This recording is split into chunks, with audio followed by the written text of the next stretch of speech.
CA Control Centre. Is the cat still breathing? No. You don't think it's breathing? Every 30 seconds, someone calls the RSPCA about an animal that needs help. I'll pass this information through to the officer. From neglected pets to injured wildlife. For the trained inspectors, every shift is a challenge. It's disgusting. We can't leave this situation as it is. Now they tell us what it's really like on the animal front line. No day really is the same. We have piggies. It never ceases to amaze me. I go to bed thinking about it and I wake up thinking about it. What makes a good RSPCA inspector? Nerves of steel, a stomach of iron, and a sense of humour.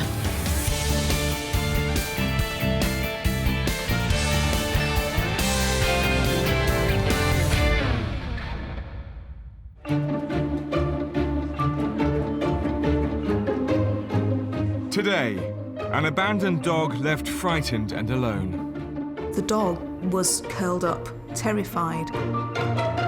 Whoa, whoa, whoa. It's all right. The horse is in danger after an audacious attempt to escape. You can see they've, like, smashed his greenhouse to smithereens down there. And Inspector Lorna Campbell deals with an overwhelming problem. These are all the cats that are stray or unwanted that are waiting for a new home.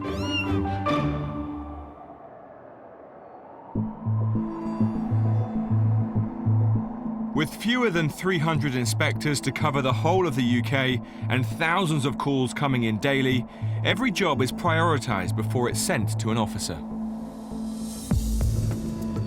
But when an emergency call comes in, inspectors have to drop everything.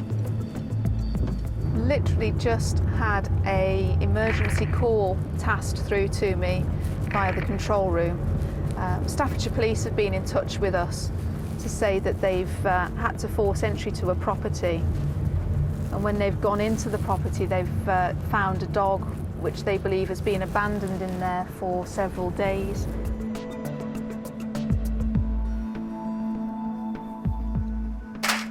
When we arrived at the location, the police obviously were already in attendance. What sort of dog is it? Mongrel. The front door had to be forced open. The door was completely off its hinges. I went inside the property with the officer and through to a back living room, as it were. And there I saw the dog. Hello, darling. Bruce has been alone without food or water for a week, and he's clearly petrified. Are you a good boy? Are you a bit scared? You look a bit wary, don't you? Eh? If you imagine that this animal's been there for a few days, on his own in silence, and then all of a sudden a big burly policeman comes and smashes in the front door and walks in, the dog was, curled up, terrified. It's a nice looking dog, isn't it, as well? It's just very scared.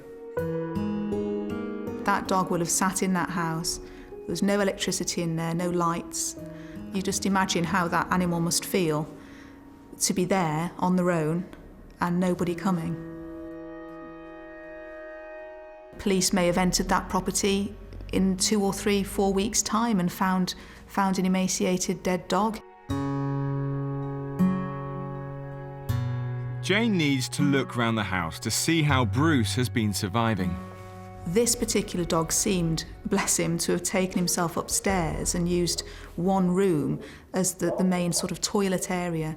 That looks like vomit, actually. Yeah, and there's lots of vomit under the bed as well. She takes some photographs of the conditions he's been living in, but with the owner nowhere to be found, she has to seize the dog. My priority then is to make sure that that dog is removed and looked after. But the moment that you approach the dog and you need to actively get the dog out of the property, I have to be very careful that this dog isn't going to, through fear, that dog could turn on you. Come on then, Bruce. There's a good boy, Brucey baby. Good boy. There we go. Now then, that's okay, sweetheart. Don't cringe. Bruce is terrified, and Jane has to take it slowly. I tried to get him into the back of the van on his own. He was too nervous and too scared. Oh, mate, come on. With a little bit of encouragement, he had to be placed into the Vary kennel and back onto the van. Shut the door. Thanks very much. Having managed to get the dog into the vehicle, I had to leave a notice at the address prior to leaving, which explains to the person responsible for this dog that the RSPCA have attended and that an animal has been removed. The dog was then taken away and boarded in a private boarding kennel. And when they get there, poor Bruce is totally overwhelmed. He was very wary of the male police officer, so I don't know whether it's fear of men, I don't know. He's just absolutely terrified. When you get the dog to the kennel, you want the dog to be happy in its environment. Unfortunately, if you've never been into a kennel environment, it can be quite overwhelming. If it's full, it's quite loud, lots of dogs barking. It's a bit of a bombardment of the senses. And for this particular dog, because he was so nervous as he walked into that environment, I felt really sorry for him. Bruce's owner did eventually turn up, but he didn't contact the RSPCA for over a month, so Bruce was put up for rehoming. The most important thing for me is that the dog was removed from that address and he was taken to a safe environment where he was looked after. And now he's going to hopefully find a new family who will love him and give him the affection that he needs and he deserves, because he's a beautiful dog. You know, he will make somebody a really fantastic pet. In the following days, Bruce regained his confidence. And as Jane predicted, he was snapped up by a new family.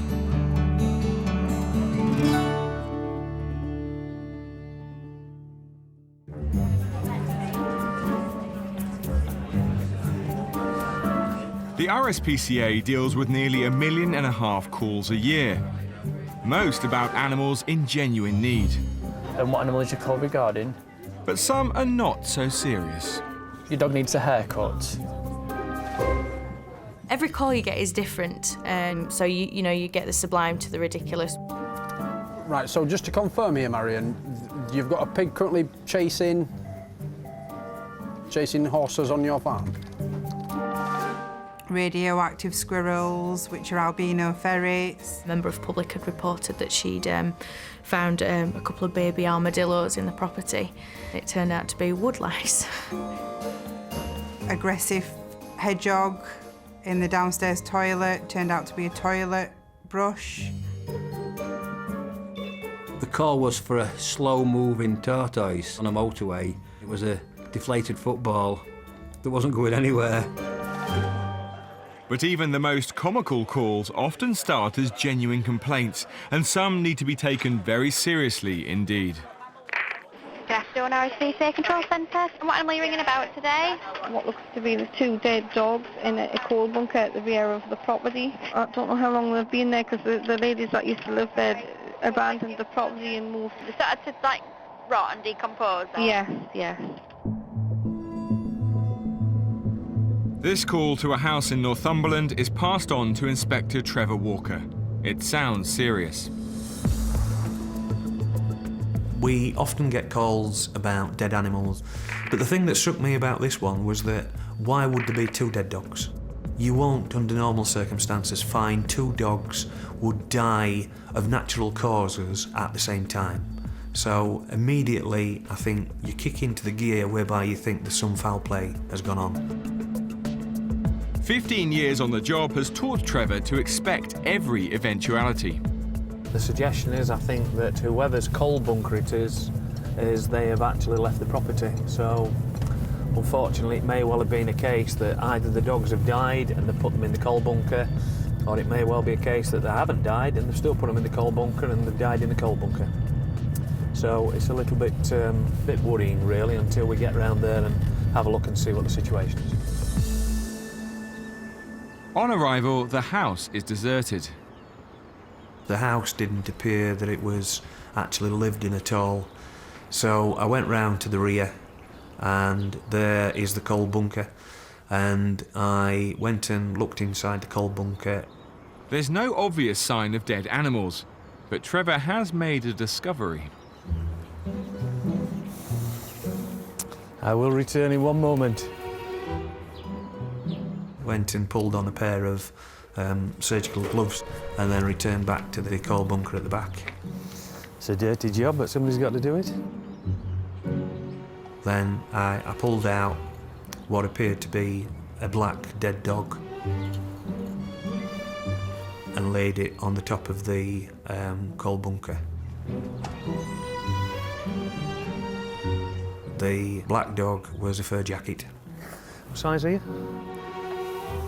It's like there's a white dog as well. The white dog was, in actual fact, a sheepskin rug. I think they passed it. We've all been brought out to situations like that. I've had owls that have been on the roof and it hadn't moved for a week, and it's a pot owl. When you look, you can see the justification for the people ringing in and, you know, thinking the worst has happened. I would rather it be a frustrating call-out that has got no validity in it. Trevor leaves happy that the only crimes committed here today were crimes against fashion.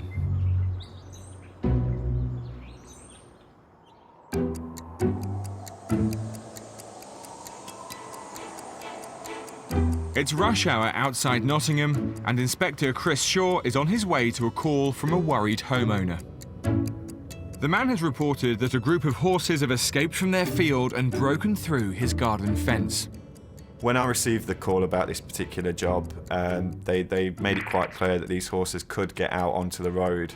The last thing I want is for a herd of horses to escape onto a main road, particularly with the fact that where that house was, if the horses wanted to, they could have gone up a small banking and ended up onto the M1, which would have ended in an absolute disaster. Hiya there, you all right? Please come in. Oh, thank you. Well, they're just coming straight through your fence? Through the fence, through Alan's fence. Yeah, and how often has this been happening then now? Well, they're coming all the time. Right. They're in and out, coming and going. I've done temporary repairs on the fence, but it makes no difference. They just burst through it again. I did feel for the owner of the property. I mean, you know, he'd come home from wherever he'd been to find, you know, all these horses in his garden. It wasn't a very big garden, you know, the garden had been really trashed. They'd basically smashed a few panes in his greenhouse, they trashed his lawn. The thing is, what happens is when there's 5 of them in the garden, they're charging down the small alleyway past my shed, they're charging at the iron gates at the bottom, and if they burst through the iron gates, they're going to be onto the road, and that's what they've been trying to do. The horses have retreated back into the field. Worried for their safety, Chris wants to take a closer look. Well, I mean, if it's all right, then we'll go out and have a look. Yes, of course you can, yeah. I mean, I've been coming right up to the back door. Looks like they've been here a while then with all this poo. That must be the hole they're getting through then. And you can see they've like smashed his greenhouse to smithereens down there. So my problem is, you know, if they've been walking through all this glass, that's not very good, really. The gentleman is quite upset that these horses are coming into his garden and causing all this damage. So, you know, he wants to speak to the owners to try and get his fence fixed and things. But really what I'm here for is to make sure that these horses are all right. Chris heads out into the field to see if he can find the horses. The first thing I wanted to do was to go and check that the horses were all safe, really, and not injured. There's hazards everywhere around here. I've got like barbed wire and just bits and bobs of all kinds of things, really. Glass bottles. Not the best place, really. The issue I had was it was pitch black, it had gone dark, and the horses were quite flighty. They didn't really want me being near them, and the closer I got to them in the field, the further they ran. Good boy, whoa, whoa, whoa, whoa. It's all right, steady, steady. And I could find the horses. I was told there was about 6, but there was actually about 8 in total. It's all right, steady, steady. Trying not to scare them, Chris inches forward and gets close enough to check them over. You all right? When we found them, what I wanted to do was to check their legs and the feet. How's your little legs? Hey? Steady, steady. Your legs look all right. Just to make sure I couldn't see any fresh blood, that they weren't limping or lame or anything like that. So that was sort of my priority then. I've just been and checked the condition of these horses. The legs all seem all right at the moment. Considering there's so many hazards, I think they've done quite well to come through. I mean, we've got pipes sticking out the ground, glass bottles, we've got smashed glass everywhere, we've got barbed wire on the floor. It's not great at all. So they're doing all right at the moment, but I need to speak to the owner because that is not suitable. We can't leave them like that. Inevitably, they're going to get injured. With no details of who owns the horses, all Chris can do is leave a note for them on the gate. What this is a slip to say, please get in touch with us as a matter of urgency. Fortunately for me, which doesn't happen very often these cases, as I was leaving the note, a 4x4 turned up and we had the owner of the horses present, which was a real bonus. Hiya, are you anything to do with these horses? Yeah, I've just been in to check them, and I don't know if you've heard, but they're getting through these people's gardens and smashing greenhouses and things. The first thing I did is say, you know, I want to go and show you what my concerns are. There's loads of barbed wire on the floor and there's quite a lot of smashed bottles and there's like metal pipes sticking out the ground. Do you want me to go and show you? Chris takes the owner to see the hazards and explains that the horses aren't safe in the field. She's been quite good about it. She's going to go and get a trailer tonight and move the horses tonight and get them off this field, so can't ask any fairer than that, really.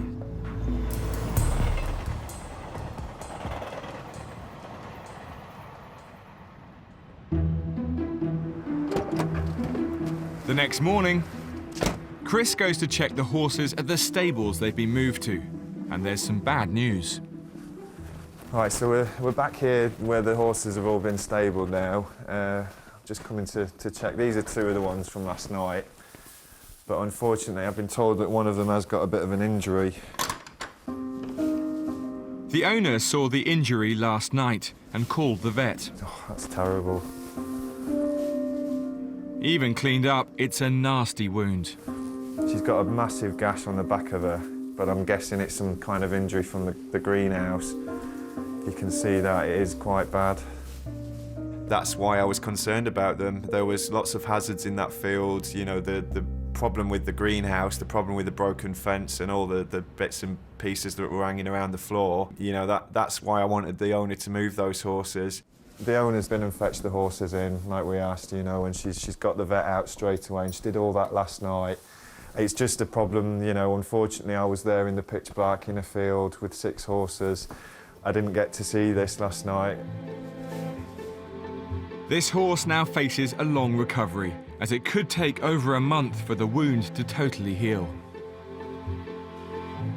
After a quick check round the rest of the yard, Chris is pleased to see all the other horses are in good health and enjoying their new surroundings. These are now, you know, nicely put in the stables. No injuries at all, in safety, in a much better place, aren't you, hey, little one? Hopefully these guys will be okay from now on, so job well done, I guess.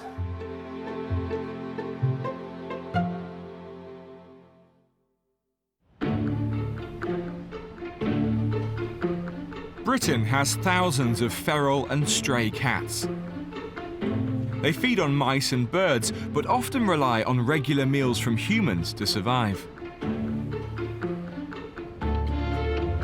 But when the people who've cared for them move on, the homeless moggies can often struggle to fend for themselves. We're on our way to see a cat that's been left behind at an empty property. I managed to get in touch with the previous occupant, and he's got the cat confined for us in the shed, so it's ready for collection for rehoming. The man who was feeding the cat has moved home. If Lorna doesn't rescue it, it could starve. When he lived there, he just started feeding the cat. It was a stray, it was never his cat, even though he's lived there for however many years. And so when he moves, he's left the cat behind. And we get this all the time. And I get calls every day for the same thing. So when I went down, I went into the garden and there's this metal shed with a duvet in, cat food and water. Come on in.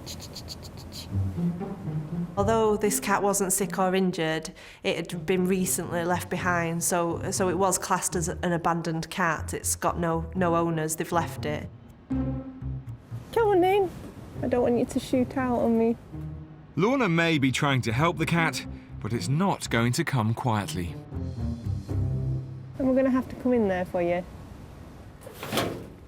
After a bit of a standoff, Lorna makes her move.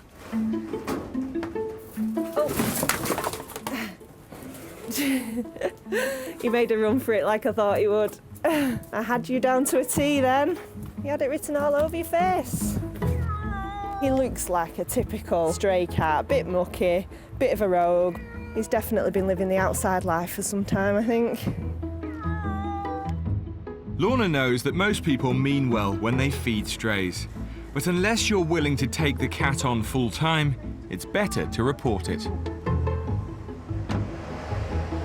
Before the cat has a chance of finding a new home, Lorna must get him checked out by a vet. Hiya. Hiya. It's just a general check, really, just to check he's fit and healthy for rehoming. How do I feel of your tongue? He's been well fed. I know. We need to put a flea treatment on him, but other than that, he should be okay for rehoming. Yeah. Right, we'll get him sorted then. Yeah, sorry. He's in good shape, and this could be the start of a new life. Right, thank you very much. But there's a long waiting list for homes on Lorna's patch. There you go, Pudding.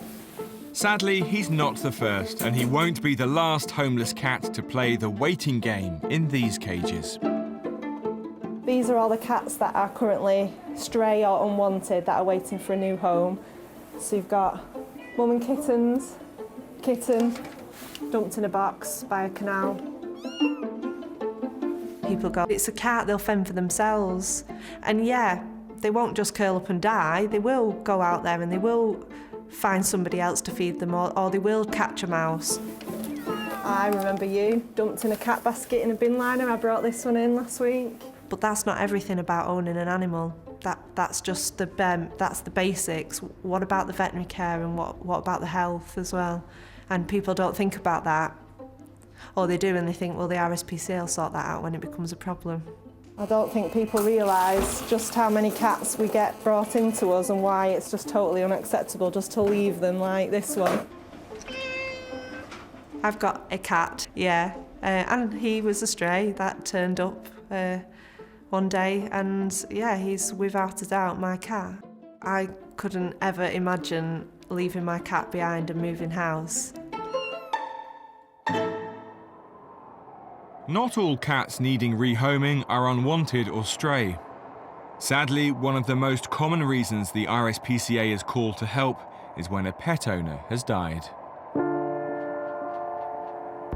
It's a huge part of the job to help animals when their owners passed away. We're the first port of call if there's an animal involved, and if somebody's deceased, it's usually an emergency situation and they need someone to attend straight away. In London, Inspector Claire Dew is on her way to a report of a cat trapped in a flat. We'd had a call that a gentleman at the address had passed away, and social services had had permission from a family member to rehome the cat, and then asked us if we could go and collect it. A hospital social worker is waiting to let Claire into the property. Thank you for meeting me, Jose. At least we can get the cat. The cat has been alone in the flat for over a week. Oh, I can hear the cat. Now be careful because it might run out the door. A cat's natural instinct, the minute a door's open, is to bolt. And this cat didn't actually do that. Oh, you're lovely. Cat was immediately by the door. It quite clearly hadn't seen anyone or had much food or contact from anyone for a few days. Right, well, let's get you in the basket. I don't think you're going to be too much of a problem. The cat, upon first observation, is quite thin, which isn't surprising. It's a bit dehydrated. But considering the living conditions that it's in and the fact that it probably hadn't eaten anything for a little while, it wasn't doing too bad. Oh, hey. Right, in you get. With the nervous cat put safely in the carrier, Claire checks the rest of the flat to see how it's been living. Oh dear. It's a depressing scene, but upstairs it's clear the cat had been well looked after.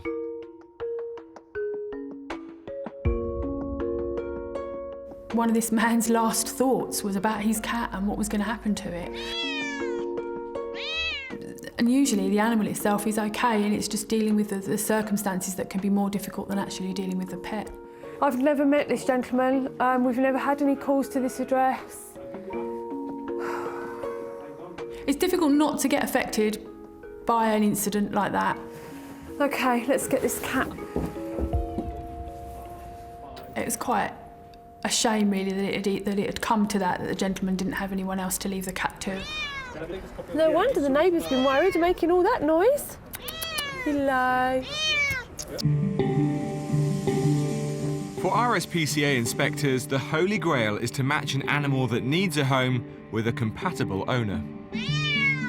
I recently picked up a cat that unfortunately had been involved in a collision with a car and didn't make it. And I had to impart the very sad news to that cat's owner. And she asked me if it would be possible for her to have another cat, and I said I would gladly find her another cat. So I'm hoping that this little cat can go straight from its old home to a new home. It is quite sad that an animal like that comes up for rehoming in those circumstances, but it's great that we're able to do something about it quite quickly. And after a vet check, Claire is about to introduce the cat to a potential new owner. Hi, Judith. If both parties get on, this tragic story could have a happy ending. Come on. Hello. Hello. The cautious cat begins to find its feet. I had expected the cat to immediately run off and hide behind a sofa or under a bed or in the nearest dark corner, and it just didn't do that. Oh, she's not frightened. She's just having a look round, isn't she? Hello. It just examined the whole of its new flat with interest and confidence. Bonnie, look, here's something to eat. She's rubbing herself on you. She like, hello. Oh, I think she's going to be fine, you know. It walked about, sniffed corners, as though it just accepted that, yep, hey, this looks great. Quite happy to live here, thanks. She's coming. There's a good girl. Oh, she's coming straight to it, Judith, look. Claire leaves Judith and the newly named Bonnie to get to know each other. It's wandering around, it's calling out. I'm really pleased, they're really pleased, and I'm really pleased. It's really great. I quite often pick up the animal and then have no idea what's happened to it. And it's nice to be able to put an animal into a home where I knew it would be really well loved and hopefully done the right thing by the man, that he wanted someone to look after his pet, and I know that's happening.